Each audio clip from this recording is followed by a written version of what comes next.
नमस्कार शेतकरी बांधवांनो, PM किसान सन्मान निधीच्या 23व्या हप्त्याची वाट पाहणाऱ्या शेतकरी बांधवांसाठी एक आनंदाची बातमी समोर आलेली आहे। मित्रांनो, बळीराजाच्या खात्यात आज जमा होणार 23वा हप्ता 31,44,00,000 शेतकऱ्यांच्या खात्यात जमा होणार। हे पैसे कोणकोणत्या शेतकऱ्यांना मिळणार आहेत, कोणकोणते शेतकरी अपात्र आहेत, संपूर्ण माहिती व्हिडिओच्या माध्यमातून जाणून घेणार आहोत। व्हिडिओ तुम्ही शेवटपर्यंत बघा, पण त्याआधी तुमच्या सर्वांचं स्वागत आहे आपल्या शेतकरी मित्र या यूट्यूब चॅनलवर। अशीच महत्त्वपूर्ण माहिती तुम्हाला जर रोज पाहायची असेल तर आताच आपल्या शेतकरी मित्र या यूट्यूब चॅनलला सबस्क्राईब करा। मित्रांनो, शेतकरी सन्मान निधी योजनेच्या 23वा हप्ता आज जमा होणार आहे। देशातील बळीराजांच्या खात्यात आज 31,44,00,000 रुपये जमा होतील। पंतप्रधान नरेंद्र मोदी हे आज पश्चिम बंगालमधील हुगळी येथे आयोजित किसान सन्मान समारोह संमेलनातून शेतकऱ्यांच्या खात्यात थेट हस्तांतरण पद्धतीने ही रक्कम जमा करतील। संध्याकाळी 4 वाजता PM किसानचा हप्ता शेतकऱ्यांच्या खात्यात जमा होईल। PM किसान योजनेत दरवर्षी शेतकऱ्यांच्या खात्यात एकूण 6,000 रुपये जमा होतात। दर 4 महिन्यांनी 3 हप्त्यात ही रक्कम जमा होते। या योजनेचा 22वा हप्ता मार्च 2026 मध्ये करण्यात आला होता, तर आज 23वा हप्ता जमा होणार आहे। तुमचे नाव PM किसान योजनेच्या लाभार्थ्यांच्या यादीत आहे की नाही हे एकदा तपासून घ्या। नसेल तर तत्काळ KYC आणि संबंधित प्रक्रिया तातडीने पूर्ण करा। ही सर्व प्रक्रिया डिजिटल ऑनलाईन माध्यमातून पूर्ण करता येणार आहे।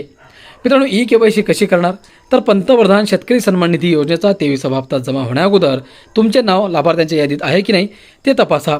ही प्रक्रिया अगदी सोपी आहे। जसे की pmkisan.go.in या साईटवर गेल्यास तुम्हाला यादीत नाव आहे की नाही हे तपासता येईल। या साईटवर शेतकरी कॉर्नर हा पर्याय देण्यात आला आहे, त्यात लाभार्थ्यांची यादी तपासा।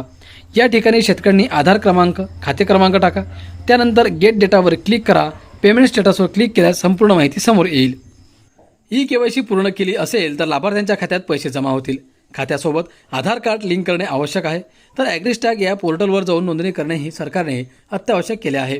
ही प्रक्रिया पूर्ण केलेली असेल तर सन्मान निधी बँक खात्यात जमा होईल।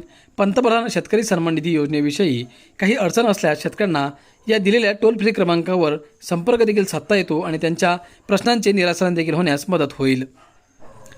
मित्रांनो, बोगस लाभार्थ्यांना आळा घालण्यासाठी वेळोवेळी KYC आणि इतर प्रक्रिया पूर्ण कराव्या लागतात। जे शेतकरी KYC आणि सत्यापन सारखी प्रक्रिया दरवेळी पूर्ण करत नाही त्यांच्या खात्यात PM किसान योजनेची रक्कम जमा होत नाही। तर आधार कार्ड, बँक खात्याची लिंक नसेल, KYC अपूर्ण असेल तर पंतप्रधान शेतकरी सन्मान निधी योजनेचा 23वा हप्ता जमा होणार नाही। तर मित्रांनो, अशा प्रकारे जर तुमची कोणतीही अडचण आता दिलेली असेल झालेली असेल, म्हणजे जसं की KYC प्रक्रिया पूर्ण नसेल, तुमचं आधार कार्ड बँक खात्याची लिंक नसेल, तर या सर्व कारणांमुळे तुमच्या खात्यामध्ये पैसे जमा झालेले नाहीत। त्यामुळे तुम्ही लवकरात लवकर तुमची KYC प्रक्रिया पूर्ण करून घ्या, कारण 30 जूनपर्यंत अंतिम मुदत देण्यात आलेली आहे। पुन्हा तुमच्या खात्यामध्ये पैसे जमा करण्यात येतील, परंतु ही सर्व प्रोसेस केल्यानंतरच तुमच्या खात्यामध्ये पैसे जमा होतील। अपेक्षा करतो मित्रांनो, माहिती महत्त्वपूर्ण वाटली असेल तर आपल्या व्हिडिओला एक लाईक, चॅनलला सबस्क्राईब करा आणि हा व्हिडिओ जास्तीत जास्त शेतकरी बांधवांना शेअर करा। धन्यवाद।